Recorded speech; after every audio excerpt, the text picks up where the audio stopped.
కార్తీక మాసంలో అరుణాచల అగ్నిలింగం దర్శనం, సకల పాపహరణం, గిరి ప్రదక్షిణ నియమాలేమిటో తెలుసుకుందాం. సాక్షాత్తు పరమశివుడు కొండగా ఇక్కడే వెలిసిన తిరువన్నామలై గిరి ప్రదక్షిణ ఎలా చేయాలంటే, తలచినంత మాత్రమునే సకల పాపాలను పోగొట్టే మహాపుణ్యక్షేత్రం అరుణాచలం.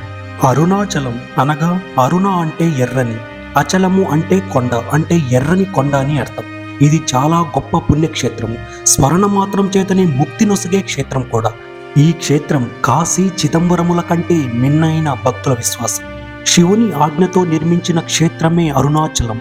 పురాణాలలో పేర్కొన్న క్షేత్రము అరుణాచలేశ్వర దేవాలయం శివుని ఆజ్ఞ చేత విశ్వకర్మచే నిర్మించాడని, దాని చుట్టూ అరుణమనే పురము కూడా నిర్మించినట్లుగా పురాణాలు తెలుపుతున్నాయి. వ్యాస మహర్షి రచించిన స్కంద పురాణంలోని అరుణాచల మహత్యంలో వివరించిన ప్రకారం అరుణాచలంలో జరగవలసిన పూజా విధానమంతా శివుని ఆజ్ఞ ప్రకారం గౌతమ మహర్షి నిర్దేశించినట్టు తెలుస్తుంది. వాస్తవానికి అరుణాచలంలో ఉన్న ఈ కొండయే శివుడిని పురాణముల ద్వారా స్పష్టం అవడం చేత ఈ కొండకు తూర్పున గల అరుణాచలేశ్వరుని ఆలయము కంటే ఈ కొండకి ఎక్కువ ప్రాధాన్యత ఉందని అంటారు. కొందరు ఈ క్షేత్రాన్ని జ్యోతిర్లింగమని కూడా అంటారు. అరుణాచలంలోని శివలింగం తేజోలింగం కనుక దీనిని అగ్నిక్షేత్రం అంటారు. ఈ అరుణాచలం పరమేశ్వరుని జ్యోతిర్లింగ స్వరూపం కావడం వలన ఈ కొండ చుట్టూ ప్రదక్షిణ చేయడం సాక్షాత్తు శివునికి ప్రదక్షిణము చేయడమే అని భక్తుల విశ్వాసం కూడా. ఈ ఆలయం గర్భాలయంలోకి ప్రవేశించగానే ఆలయం బయటకు, గర్భాలయం లోపలకు ఉష్ణోగ్రతలో ఉన్న తేడా భక్తులకు స్పష్టంగా తెలిసిపోతుంది.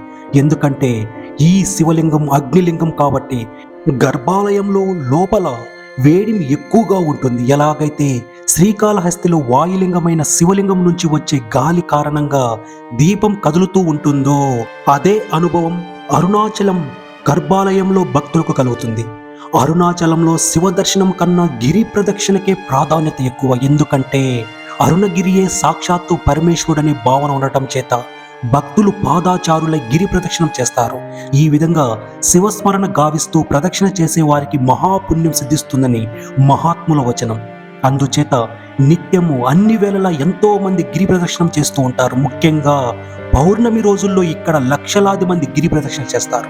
ఇక శ్రావణ పౌర్ణమి, కార్తీక పౌర్ణమి, మార్గశిర పౌర్ణమి, మాఘ పౌర్ణమి వంటి విశేష పర్వదినాల్లో కూడా దేశ విదేశాల నుంచి వచ్చిన భక్తులు గిరి ప్రదక్షిణ చేస్తూ ఉంటారు. అరుణగిరి పైన గల మహౌషధి ప్రభావం వల్ల శరీరమునకు, శివస్మరణ వల్ల మనస్సుకు, శివానుగ్రహం వల్ల ఆధ్యాత్మిక జీవనానికి స్వస్థత చేకూరుతుందని భక్తుల నమ్మకం. అందుకే ఈ గిరి ప్రదక్షిణ అంతటి శక్తివంతమైనది. గిరి ప్రదక్షిణం చాలా వరకు తారు రోడ్డుపైనే జరుగుతుంది. ఈ మధ్యకాలంలో గిరి ప్రదక్షిణ చేయడానికి వీలుగా రోడ్డు పక్కన కాలిబాట కూడా వేశారు. పగటిపూట సూర్యతాపాన్ని తట్టుకోవడం కష్టం కనుక ఎక్కువ మంది రాత్రిపూట లేదా తెల్లవారుజామున చేస్తారు. లేదా మధ్యాహ్నం 3 గంటలకు మొదలు పెడితే రాత్రి 8 గంటల లోపు గిరి ప్రదక్షిణ పూర్తవుతుంది. రమణాశ్రమానికి 2 కిలోమీటర్ల దూరం వెళ్ళిన తర్వాత కుడివైపుకు తిరిగి రోడ్డుకి మధ్యలో వినాయకుడి గుడి వస్తుంది. సాధారణంగా గిరి ప్రదక్షిణ ఇక్కడ నుంచే మొదలుపెట్టి అరుణాచలేశ్వరుని ఆలయం వద్దకు చేరుకున్నాక ముగిస్తారు. గిరి ప్రదక్షిణ వలయంలో తప్పకుండా చూడవలసిన ఆలయాలు కొన్ని ఉన్నాయి.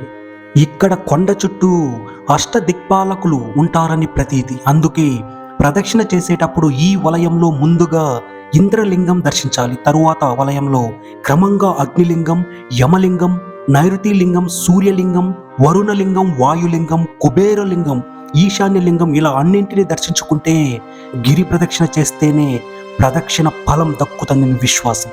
ముఖ్యంగా ప్రదక్షిణ వలయంలో వచ్చే ఆది అన్నామలై ఆలయాన్ని కూడా తప్పకుండా దర్శించుకోవాలి. రమణాశ్రమానికి 2 కిలోమీటర్ల దూరం వెళ్ళిన తరువాత కుడివైపుకు తిరిగి రోడ్డుకి మధ్యలో ఉన్న వినాయకుడి గుడి నుంచి అరుణగిరిని దర్శిస్తే ఆ కొండ నందిలాగా కనిపిస్తుంది. ఇక్కడ నుంచి అరుణగిరిని దర్శిస్తే పేదరికం పోయి అష్టైశ్వర్యాలు సిద్ధిస్తాయని విశ్వాసం. కార్తీక పౌర్ణమి రోజున అరుణాచల గిరిపైన ఆకాశ దీపం వెలిగిస్తారు. ఈ కార్తీక పౌర్ణమి దీపోత్సవాన్ని చూడటానికి దేశ విదేశాల నుంచి కొన్ని లక్షల మంది అరుణాచలానికి చేరుకుంటారు. అరుణాచలంలో ఎంతో మంది విదేశీయులు శాశ్వత నివాసం ఏర్పరచుకుని శివుని ఆరాధిస్తూ ఉంటారు. ఇక్కడ ఉండే ప్రశాంతత, దివ్యశక్తి భక్తులలో ఆధ్యాత్మిక భావనలు కలిగిస్తాయి. అరుణాచలంలో చూడవలసిన మరొక ముఖ్య విషయం రమణ మహర్షి ఆశ్రమం. అరుణాచలంలోని భక్తుడైన రమణుల వారు తన చిన్నతనంలోనే ఇంటి నుండి బయలుదేరి అరుణాచలంకు వచ్చి అక్కడే స్వామిని గురించి తపస్సు చేస్తూ తన జీవితాన్ని ధన్యం చేసుకున్న మహానుభావుడు. తదనంతరం అరుణాచలంలో ఆశ్రమాన్ని స్థాపించి ఎందరినో తరింపచేసిన మహానుభావులు రమణుల వారు. రమణాశ్రమం అరుణాచలేశ్వర ఆలయంకు 2 కిలోమీటర్ల దూరంలో ఉంటుంది. అరుణాచలం వెళ్ళిన వాళ్ళు రమణాశ్రమం తప్పకుండా సందర్శించాలి. విశేషం ఏమిటంటే ఈ ఆశ్రమంలో స్థానికుల కంటే విదేశీయులే ఎక్కువగా కనిపిస్తారు. సాయంత్ర సమయంలో రమణాశ్రమంలో చేసే ప్రార్థన చాలా బాగుంటుంది. రమణాశ్రమంలో రమణుల సమాధిని మనం చూడవచ్చు.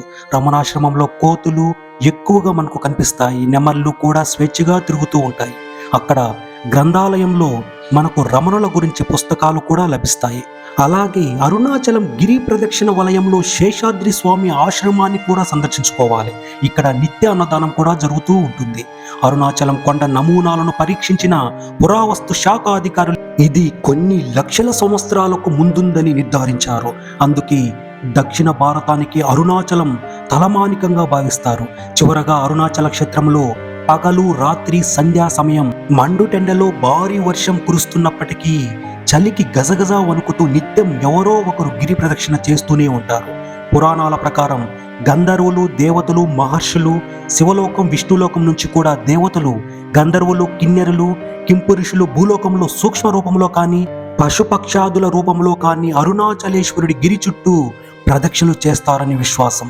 అరుణాచలంలో గిరి ప్రదక్షిణ చేసే భక్తులు పాదరక్షలు ధరించకూడదు, మద్యపానం, మాంసాహారం, ధూమపానం చేయరాదు. ప్రాపంచిక విషయాలను పక్కన పెట్టి అరుణాచల శివ అంటూ గిరి ప్రదక్షిణ చేయాలి.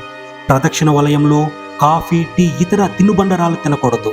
మార్గ మధ్యంలో ప్రయాణ బడలిక తీర్చుకోవడానికి కాఫీ, టీ తాగవచ్చు. తేలికపాటి ఆహారం కూడా తీసుకోవచ్చు.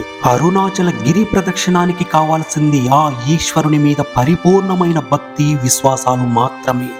ఏదో కాలక్షేపం కోసమే ఒక విహారయాత్రకు వెళ్ళినట్లుగాను అరుణాచలానికి వెళ్ళకూడదు. జీవితంలో ఒక్కసారి గిరి ప్రదక్షిణ చేస్తే మోక్ష ద్వారాలు తెరుచుకుంటాయి. ప్రతినిత్యం సాయం సంధ్యా సమయంలో అరుణాచల శివాన్ని స్మరిస్తే చాలు కొండంతా పాపరాశి అయిన అరుణాచలుని కృపాగ్నిలో ధ్వంసమైపోతుంది. అరుణాచలం చెన్నై నుంచి 185 కిలోమీటర్ల దూరంలో ఉంది. చెన్నై నుంచి బస్సు మరియు ట్రైన్ సౌకర్యం ఉంది. చెన్నై నుంచి అరుణాచలం చేరుటకు 4-5 గంటల సమయం పడుతుంది. తిరుపతి నుంచి కూడా అరుణాచలంకు బస్సులు కలవు.